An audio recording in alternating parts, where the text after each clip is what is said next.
So my Rokit 6 KRK model is doing this right now. When you switch it on, it basically emits a horrible buzz straight out of the tutor.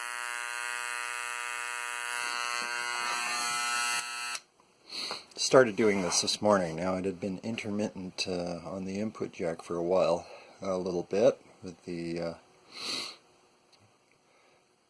volume adjustment. So a fix is potentially capacitor that may have blown on us. So we're going to check that out. Out the 6 screws on the outer part of the speaker, and have basically pulled out the assembly.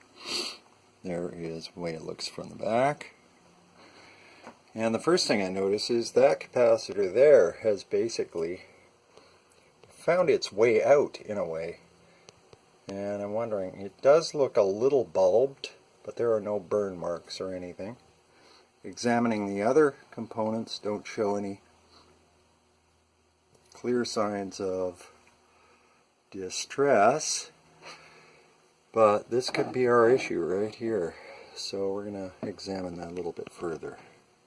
These electronics, and we picked up a few things. The two components that we needed, as identified, are 2 capacitors of those values, and there they are. They were quite reasonable. I got 2 of each, one for each speaker, because I figure if one has failed, the other one isn't far behind, and that's probably a good strategy. Now the next little jobby will be to basically get this to working mode, and what we're having trouble with is detaching the left lead from the bass, from the woofer. So we have to do that, probably with a little help from an EEPROM remover right here, as you can see. So I'll update you in a bit. We've identified where these capacitors go, and as you can see right there, those 2 very large spots. And you notice how the ground is pointing to the other side, but oddly enough, both of them have the 0 rail basically on the inside, pointing towards each other. So I don't know if that's a mistake in the printing of the PC board or what, but at any rate, if you match it, it should work. It did work once. Thing here, I just pulled out the first one and discovered that it is 1000 microfarads.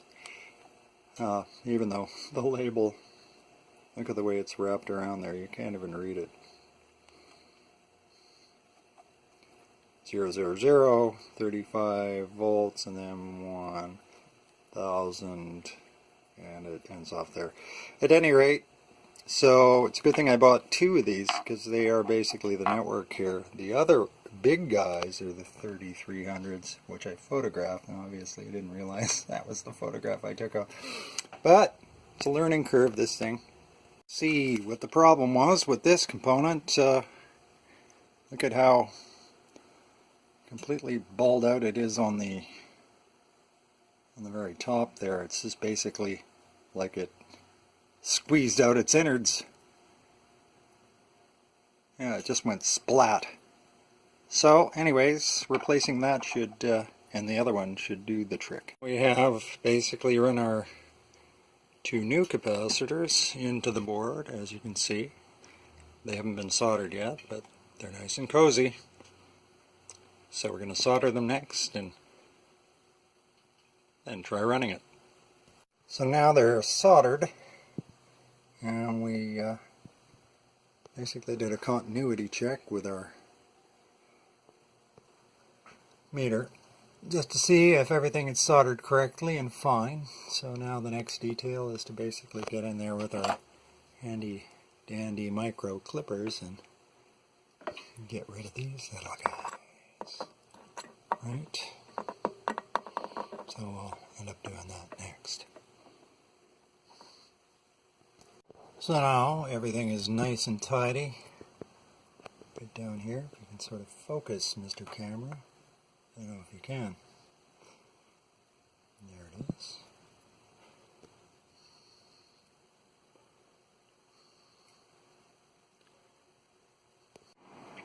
So now we're going to test the system out. Now we have the speaker that I just repaired. It's on the left, and the original one that worked fine on the right. Now we'll just fire up some Don Clark. So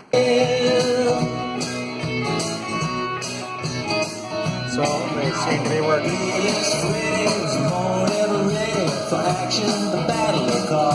If you gotta wanna cash, pull out your stash, under nothing I'd bet it all. 'Cause every fight that comes around, Freddy's not the one that... Well, it seems to be working fine. So I guess we're a success with replacing and swapping out those caps. That's generally something that will go on you eventually if you use your speakers a lot. And once in a while it's a good idea to get inside of the electronics and see if any of those capacitors are bulging out. Right, Kitty?